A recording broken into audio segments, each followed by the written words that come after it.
السلام عليكم ورحمة الله وبركاته. بسم الله والحمد لله والصلاة والسلام على حبيبنا وأسوتنا وقدوتنا وشفعنا رسول الله صلى الله عليه وآله وسلم.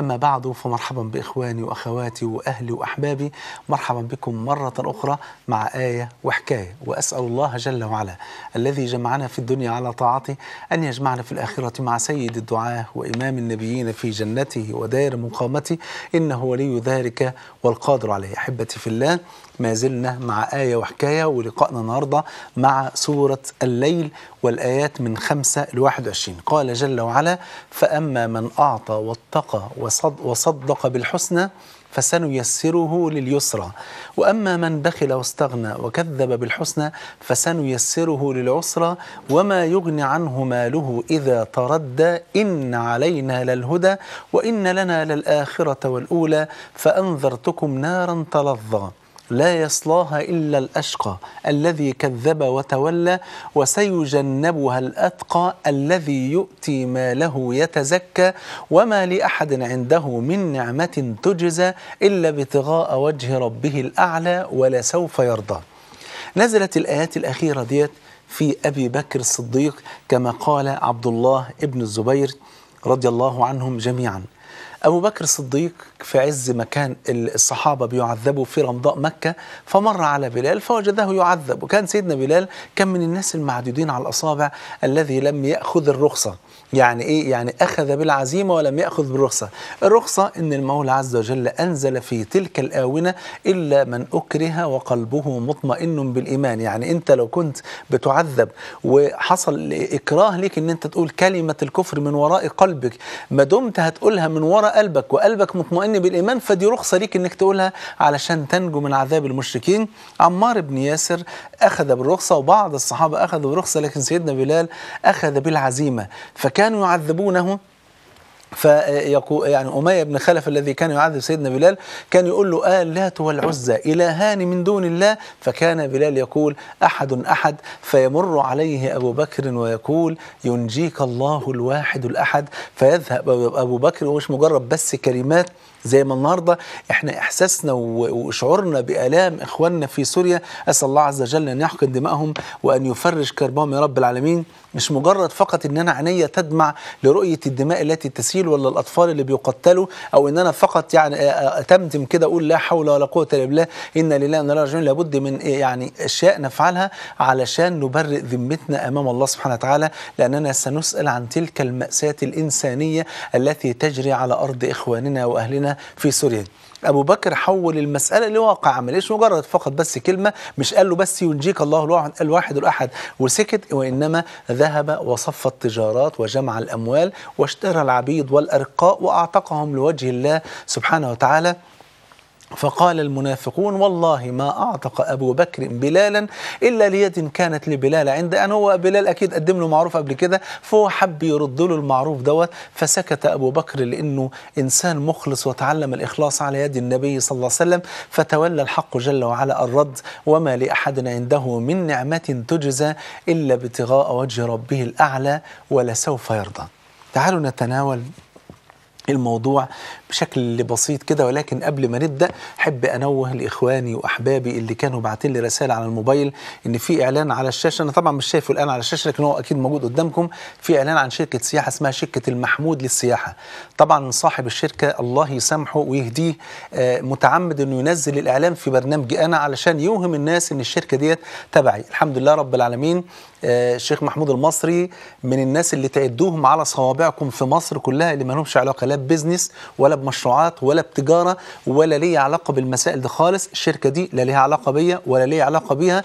وأنا بطلب من صاحب الشركة بكل أدب بعد إذن حضرتك تطلب من القناة تحول إعلان حضرتك لبرنامج أي شيخ تاني. الحمد لله المشايخ الأفاضل كتير موجودين في القناة، ولا توهم الناس بأن الشركة دي تبعي، لأن لو الإعلان تكرر على الشاشة مرة واثنين وثلاثة سأضطر عشان فقط ان انا ادفع عن نفسي ان يقال ان انا صاحب شركة سياحة، سأضطر ان انا اقول للناس في الحلقة القادمة بتاعت بكرة إن أنا أقول للناس ألا تتعامل مع شركة المحمود للسياحة، لأن لا علاقة لي بهذه الشركة لا من قريب ولا من بعيد، وأرجو ألا ندلس على المسلمين. ما ينفعش إن أنا أجي واحد اسمه الشيخ محمود المصري وأقوم جايب له إعلان شركة المحمود للسياحة علشان نوهم الناس إن دي شركته. ما ينفعش أجيب لي في حلقة للشيخ فلان شركة باسم قريب من اسمه عشان نوهم الناس إن دي شركته، فهذا تدليس على المسلمين. فأرجو أن نحذر من مثل هذا، وأن أكرر المرة الثالثة والرابعة والألف: أقسم لكم بالله لا علاقة لي بهذه الشركة، ومن شاء منكم ألا يتعامل مع هذه الشركة فيبقى جزاه الله خيرا، حتى تتأكد أنني لا علاقة لي بهذه الأمور. الحمد لله رب العالمين، في حياتي ما تاجرت ولا لي علاقة لا بالتجارة ولا المشاريع ولا البزنس. أنا عمري كله حياتي كلها مكرسها لكتبي ودروسي فقط، وأنا من المعدودين على الأصابع اللي ما لهمش علاقة الحمد لله رب العالمين بالبزنس، وربنا يبارك فيكم. تعالوا نكمل موضوعنا، نخلينا في موضوعنا. ففي قصة أبي بكر الصديق درس جميل جدا بيعلم الإنسان انه لابد ان هو يخلص النيه لله سبحانه وتعالى.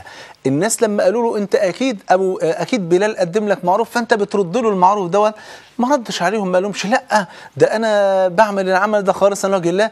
هو ما يهموش البشر، هو يهمه ان هو بيعامل رب البشر سبحانه وتعالى، ورب البشر سبحانه وتعالى مطلع على القلوب كما قال النبي صلى الله عليه وسلم كما عند مسلم: ان الله لا ينظر الى صوركم ولا الى اجسادكم ولا الى اموالكم وانما ينظر الى قلوبكم والى اعمالكم. فابو بكر الصديق تعامل من هذا المنطق ومن هذا المنطلق، فنزل قول الله عز وجل: وما لاحد عنده من نعمه تجزى الا ابتغاء وجه ربه الاعلى ولسوف يرضى. دروس جميله قوي بنتعلمها من سبب النزول دوت.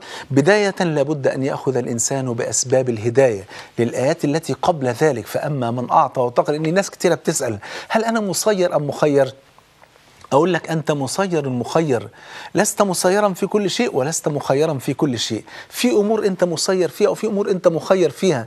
فأما في أسباب الهداية فربنا أكرمك بالتخيير. ربنا سبحانه وتعالى ترك لك عمرك. هل حد ممكن يتخيل أن في حد أجبر على أن هو يعبد ربنا أو أن هو ما يعبدش ربنا؟ ما فيش حد أجبرك. هل ربنا سبحانه وتعالى أجبرك أن أنت تترك الإيمان؟ هل ربنا، استغفر الله العظيم، ده كلام يعني ما يقولوش إنسان مؤمن. فالمولى عز وجل أعطاك الطريقين وقال لك هو ده طريق الجنة وده طريق النار، وانت بقى اختار.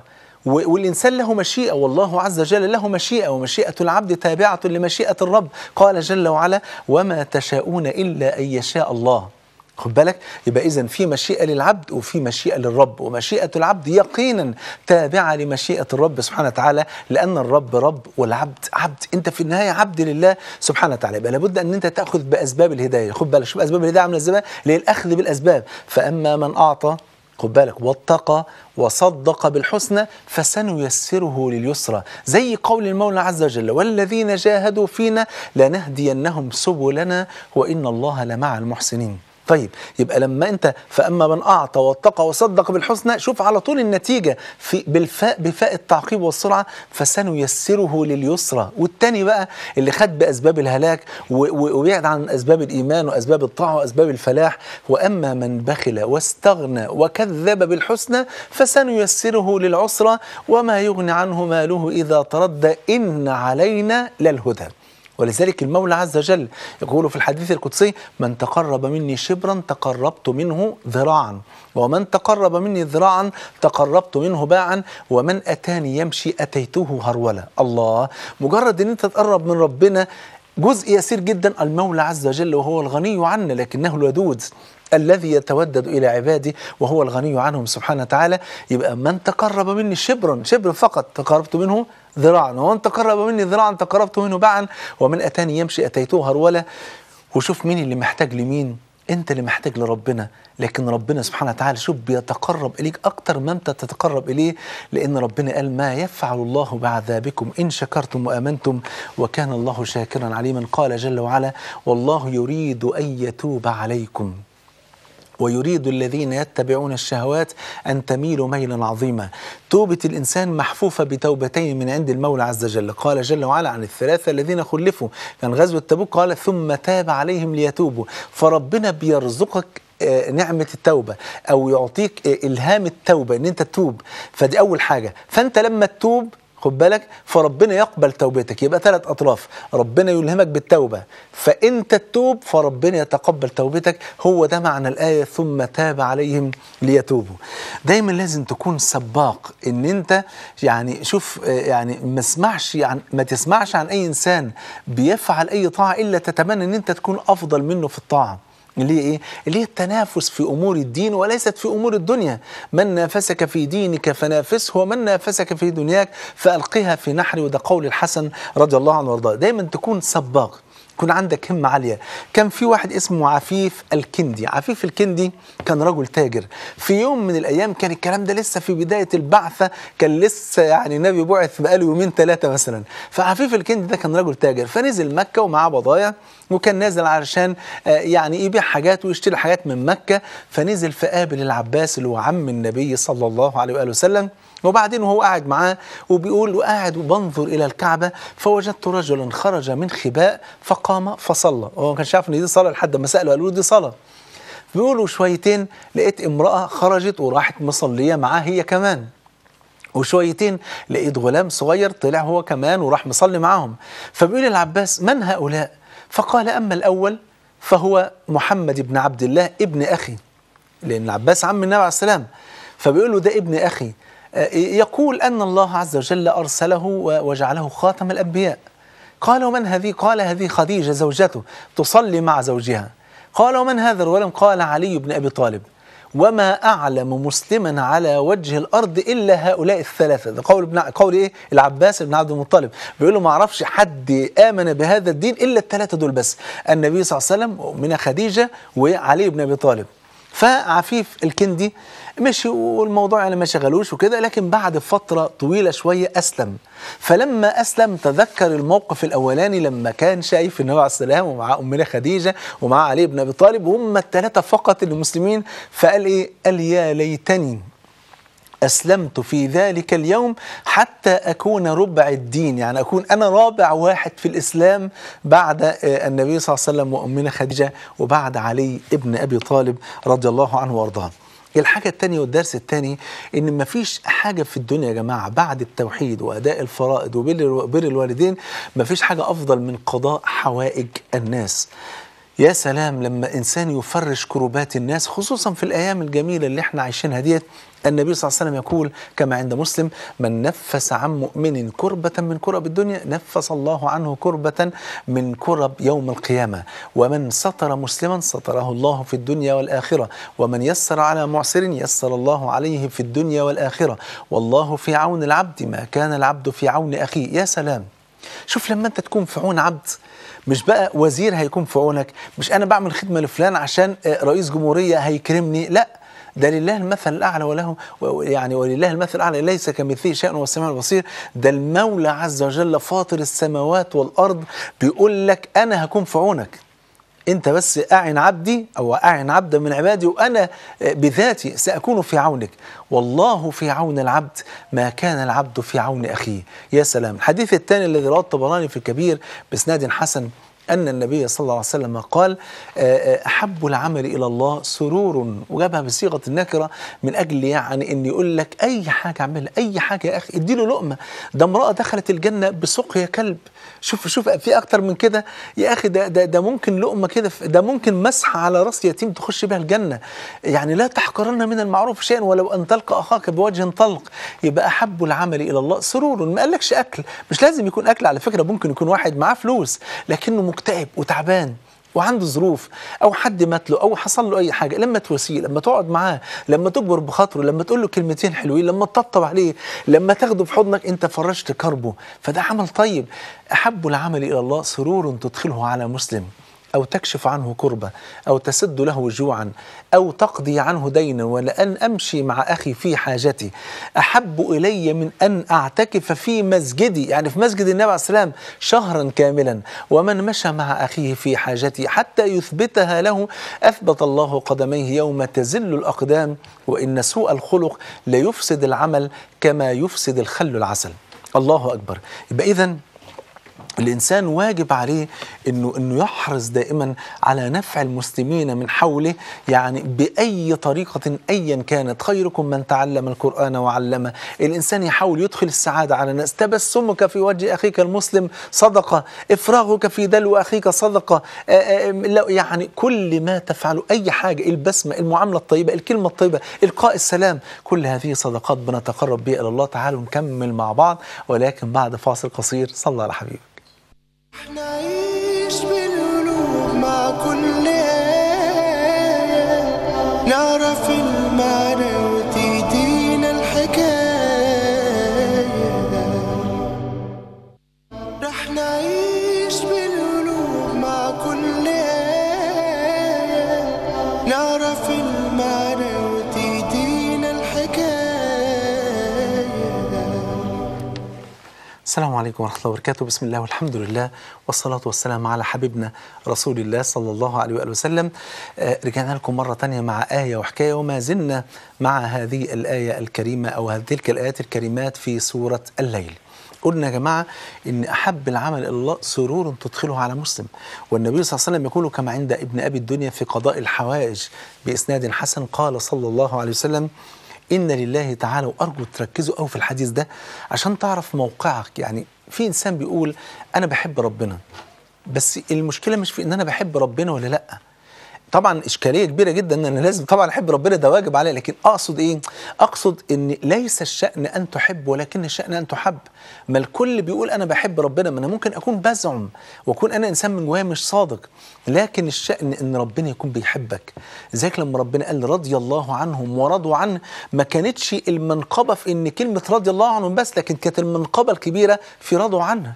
إن ربنا سبحانه وتعالى يقول هذه الكلمة، ده معناه إن هو في قمة الرضا عن هؤلاء الناس لدرجة إن يذكر هذه الكلمة سبحانه وتعالى. فإذا فليس الشأن أن تحب، ولكن الشأن أن تحب. لا، أنا بحب ربنا، أعرف منه بيحبني. يقول أحد السلف: إذا أردت أن تعرف عند الله مقامك فانظر فيما أقامك. أقامك في فعل الخير، هو ده مقامك عند ربنا. أقامك في طاعة، في دعوة إلى الله، في عمل خير، في خدمة الناس، فده مقامك عند ربنا سبحانه وتعالى. أقامك بقى في الشر والكذب والتدليس والخيانة وإلى غير ذلك، فده مقامك عند ربنا. يبقى دي مهمة جدا جدا أنت تعرفها، إن بل الإنسان على نفسه بصيرة ولو ألقى معاذيره. كل إنسان بصير على نفسه. ما يجيش بقى واحد يقول إيه لا أصل وفصل. لا لا لا، أنت عارف إيه اللي جواك، وأنت عارف أنت بتفكر في إيه، وعارف بتعمل إيه، وعارف أخلاقياتك وسلوكياتك عاملة إزاي، وستلقى الله بها عز وجل يوم القيامة. ممكن أنا أتخدع فيك، وممكن تتخدع فيا، ممكن الناس تتخدع في بعضها، لكن في النهاية بل الإنسان على نفسه بصيرة ولو ألقى معاذيره. فالنبي عليه الصلاة والسلام بيقول إن لله تعالى أقواما يختصهم بالنعم. ليه بقى؟ لمنافع العباد. يعني ممكن يكون حضرتك مرتبك مثلا 3000 جنيه، فجأة ربنا ييسر لك سبب ما، والسبب ده من حيث لا تحتسب بقى المرتب بتاع حضرتك 10000 جنيه. خد بالك، ممكن ما يكونش ال7000 الباقيين دول بتوع حضرتك، ممكن ربنا سبحانه وتعالى جعل النعمة دي في ايديك عشان تكرم العباد. قول لي اكرمهم بال7000، يا سيدي اكرمهم ان شاء الله حتى ب3000، اكرمهم ان شاء الله حتى ب1000. المهم ان ايه؟ ان ربنا رزقك بالنعمه دي عشان تخرج منها لاكرام الفقراء واليتامى والمساكين الى غير ذلك. يبقى ان لله تعالى اقواما يختصهم بالنعم لمنافع العباد ويقرها، خد بالك، ويقرها فيهم ما بذلوها. يعني يقر النعم دي عند الناس ديت إذا بذلوها، فإذا منعوها نزعها منهم فحولها إلى غيرهم. عشان كده بعض الناس يقول لي كانت الدنيا معقولة، يعني الدنيا يعني كنت ماشي الحالة متوسطة، فجأة ربنا فتح عليها من وسع، وبقيت مش عارف ألم الفلوس يمين ولا شمال، وبعدين بعد سنة بقيت أفقر من الأول. فبسأله بقول له فكرت تزكي عن مالك؟ فكرت تتصدق، تعمل أي حاجة؟ قال لي لا ما عملتش. قلت له اقرأ الحديث ده بقى تعرف السبب. إن ربنا أكرمك بالنعم دي كلها علشان تطلع جزء ولو يسير كده تكرم الفقراء واليتامى والمساكين وإلى غير ذلك، وتشوف إخواننا المنكوبين في كل مكان في سوريا ولا هنا ولا هنا، وتشوف الناس اللي مش لاقية تاكل، واخد بالك؟ طيب أنت بقى احتفظت بالمال ده، قلت ده بتاعي وما حدش لي فيه، خلاص تحول النعمة منك إلى غيرك. هي دي سنة المولى عز وجل. فالحديث الذي رواه مسلم ان الرجل اللي كان ماشي، رجل من بني اسرائيل ماشي، فسمع صوت في سحابه بيقول اسقي حديقه فلان. فسمع صوت كده اسم مثلا، يعني نقول مثلا اسقي حديقه مثلا احمد مثلا، اسم اي اسم. فالراجل مشي فلقى السحابه اتحركت وجت في مكان معين، وراحت منزله الميه بتاعتها كلها في البستان ده، وما طلعتش نقطه منها بره. دخل لقى راجل سمته طيب كده وجميل ما شاء الله، وبيحول الميه كده عشان يوزعها على القنوات اللي موجوده في الارض علشان الزرع كله يتسقي. قال له اسمك ايه؟ قال له اسم احمد، لنفس الاسم اللي سمعه في السحابه. قال له ماذا تصنع؟ قال له ليه؟ قال له انا سمعت صوت في السحابه بيقول كذا، انت بتعمل ايه؟ قال له بنتظر يعني يوم الحصاد، وابعت لفقراء القريه اللي انا فيها كلها، كل الفقراء واليتامى والمساكين والارامل، تعالوا كلكم، مش عايز حد يتاخر، تعالوا. احنا حصدنا قد ايه المحصول؟ ادي المحصول طلع كام شوال عزكم الله؟ 300 شوال. خلاص خدوا بقى 100 شوال اللي هو التلت ووزعوه على بعض كده، وربنا يسعدكم ويبارك فيكم. ياخدوا بقى الفقراء بقى ال 100 شوال ده يوزعوا على نفسهم، وال100 الثاني بقى سماد وتقاوي وشويه زروع وبذور والكلام ده كله عشان يزرع الارض مره ثانيه، والتلت الثالث ياكل هو واهل بيته وقرايبه. فعرف ان ربنا سخر له السحابه ديت علشان نفس الموضوع دوت. فعشان كده الانسان اسعد لحظات حياه المسلم، ده المسلم الحقيقي بجد يوم ما يدخل البسمه على الانسان ويسعده ويكرمه. الامام عبد الله بن المبارك، قلنا لكم القصه دي قبل كده، كان كل سنه كان بياخد ناس من اهل مرو في العراق ويروحوا يحجوا مع بعض، ويجمع الفلوس بتاعتهم، وبعدين بعد ما يرجعوا يرجع لهم الفلوس مره ثانيه بعد ما هو اللي يصرف عليهم بس، ويحجز ايه ثمن الهدي بس. ففي سنه من السنين رايحين يحجوا ومعاهم بقى صندوق مليان فلوس بقى ما شاء الله، قافله كامله يعني. فهم رايحين فبيعدوا كده في السكه، تعبوا فاستراحوا في مكان، بيستراحوا في مكان من الاماكن، لقى امراه كبيره كده قد امهاتنا اعزكم الله بتاكل من مزبله. فقال لماذا تصنعي هذا يا أماه؟ قالت له أنا وأهل القرية لم نذق ذواقا منذ 3 أيام، ما دقناش لقمة بقالنا 3 أيام. فما كان منه إلا أنه راح ماخد الصندوق وراح مدوله، قال لها هذا لك ولأهل قريتك، ثم نظر إلى جميع أصحابه وقال هذا حجنا في هذا العام. في ناس كتير فاكرة إن الموضوع، وطبعا ربنا يهني، أتمنى كل المسلمين يحجوا كل سنة. في أمور يا جماعة اسمها فقه الأولويات. أنا راجل عندي مقدرة أحج كل سنة وبيدفع في الحج قد إيه؟ ده في شركات النهاردة وصل الحج فيها 150,000 جنيه، بيبدأ من 30,000 ل 150,000. تخيل حضرتك نقول في المتوسط هيدفع 60,000. 60,000 دولت أقسم بالله ممكن يجوزوا 6 شباب من الشباب البسطاء اللي موجودين في بعض الأماكن القرى والريف والحديد. 6 شباب يجوزوهم ويسعدوهم. تخيل حضرتك هيجوز 6 شباب، يعني هينشئ 6 أسر مسلمة توحد ربنا وتعبد ربنا، وهيعصم يعني أسر من الفتن ومن البلاء.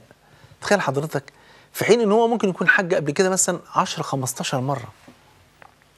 مش بقول له ما تحجش، بقول له لو انت الحمد لله حجيت وأديت الفريضة وحجيت مرة واثنين وثلاثة وعشرة واستمتعت، خلي فلوس الحج ديت اكرم بها أسر فقيرة. في ناس مرميين في الشارع بمبلغ بسيط جدا، ممكن تأجر لهم شقة، الشقة دي هتدفع مثلا مقدم 1000 جنيه اللي هو الإيجار الجديد، وكل شهر 500 جنيه. لميت أسرة، لميت لحم، لميت عرض من الشارع، حطيتهم في شقة. ممكن يكون واحد عليه دين ودخل السجن. ده احنا شفنا سبحانك يا رب نساء بسبب بعض الأشرار اللي عايشين في مجتمعنا، ربنا يا رب يخلص مجتمعنا من الأشرار دولت. ناس بتستغل يعني ناس فقراء جدا.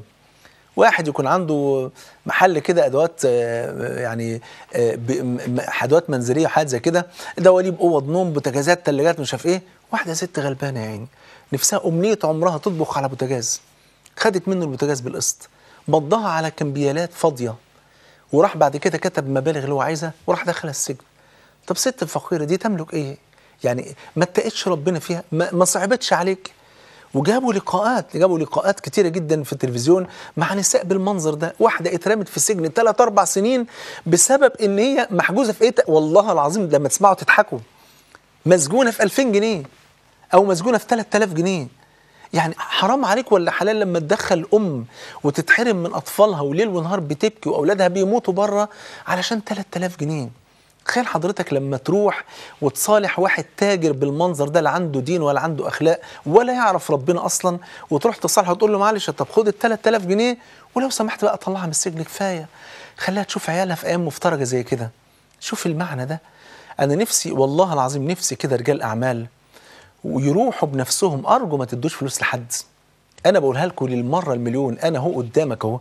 لو قلت لك أنا أخوك محمود المصري بقول لك عايزين فلوس لمساعدة كذا، قول لي يفتح الله، ما تدينيش، ما تدينيش. وانا لا يمكن اخد اي فلوس من اي حد. ما تديش حد فلوس. روح بنفسك يا اخي، استمتع، استمتع برؤية البسمة على وجه الفقير بنفسك، استمتع برؤية البسمة على وجه المظلوم بنفسك، استمتع بان انت تبني مسجد بنفسك، استمتع بان انت تكرم يتيم بنفسك، استمتع بان انت تعمل الخير مباشرة منك ليهم، عشان دول يشهدوا لك يوم القيامة ان شاء الله. نفسي رجال الاعمال يجتمعوا مع بعض. ربنا يبارك فيكم يا رب. روحوا سجن القناطر، روحوا سجن النساء، هتلاقوا نساء غلابة والله العظيم في قمة الغلب محبوسين في 2000 وفي 3000 جنيه. شوف قد ايه هتدخلوا بسمة، قد ايه لما تخرجوهم على العيد وطردوا التجار اللي ضحكوا عليهم مضوهم على كمبيالات، وهم عين النساء ما بيعرفوش يعني لا حول ولا قوة الا بالله، ما بيعرفوش لا يقروا ولا يكتبوا، وغصب عنهم لا حول ولا قوة الا بالله كتبوا الكمبيالات ولا الشيكات ديت ودخلوا السجن. روحوا كده ادفعوا الفلوس للتجار دولت وخلوهم يخرجوا النساء دولت من السجن، خلوهم يشوفوا ولادهم. ربنا يبارك فيكم يا رب العالمين. ما تنسوش شنط رمضان. الناس اللي مش لاقيه تاكل، شنطه مش هتكلفك حاجه، ده بيكبرها قوي 50 جنيه. يعني انت ممكن ب 1000 جنيه تعمل 20 شنطه، ب 10000 جنيه تعمل 200 شنطه، ولا تعمل مش عارف قد ايه. يعني بفضل الله سبحانه وتعالى هتقدر تعمل خير كتير قوي قوي. وربنا يبارك فيكم يا رب العالمين. داخلين على العيد، زي ما هتجيب لولادك لبس العيد، شوف أسرة فقيرة جنبك دخل عليهم السعادة، هات لهم كده طقمين 3 للولاد، خليهم يلبسوا. مش لازم من نفس النوعية بتاعت ولادك، بتلبس ولادك حاجات كده يعني توكيلات ومش عارف ايه. يا سيدي هم راضيين يروحوا يشتروا من على العربيات في العتبة، ما فيش مشكلة، هم مبسوطين وسعداء جدا بكده. إن شاء الله حتى 100 200 جنيه تسعد قلوبهم بالحاجات البسيطة ديت. ما تنساش إخواننا في سوريا، والله العظيم كانوا جايبين النهارده في حلقة عن اللاجئين السوريين في لبنان. أقسم بالله ملايين لقمة ياكلوها، ملايين، يعني كتير منهم عايشين والله العظيم في عيشة صفيح، ومش حد مديها لهم، ده هم يا دوب جابوها من الشوارع كده، حته خشبه كده على حته خشبه وغطوها بصفيح، وقاعدين نساء ورجال واطفال وبنات مش لاقيين مكان حتى يقضوا فيه حاجتهم. فنكرمهم، الله يبارك فيكم، ما ننساهمش. وبعدين تاكدوا والله العظيم ربنا بيقول وما انفقتم من شيء فهو يخلفه وهو خير الرازقين. وزي ما قلت لكم ما تدوش لحد، روحوا بنفسكم. اما بالنسبه لموضوع سوريا فالحمد لله ربنا يعني جعل لكم سبيل. اتحاد اطباء العرب ناس افاضل وموثوق فيهم الحمد لله، ابعتوا لهم هم يوصلوا، مفيش مشكله خالص. او شوفوا اي حد من الناس اللي هم السوريين اللي هم بيتعاملوا مع الثوره مباشره، اي حد، المهم ان انتم تطمنوا ان حاجاتكم واصله. ربنا يا رب يجعلكم سبب لتفريج الهموم عن فقراء المسلمين وعن اليتامى وعن الارامل، وهتحس بسعاده وبركه، وربنا يحفظك ويحفظ لك اولادك بسبب اكرامك لهؤلاء. سبحانك اللهم وبحمدك، اشهد ان لا اله الا انت، استغفرك واتوب اليك. وصلى الله على نبينا محمد وعلى اله وصحبه وسلم. بحبكم في الله، ونلتقي بكره ان شاء الله. السلام عليكم ورحمه الله وبركاته. مع كل آية نعرف لما نقرأ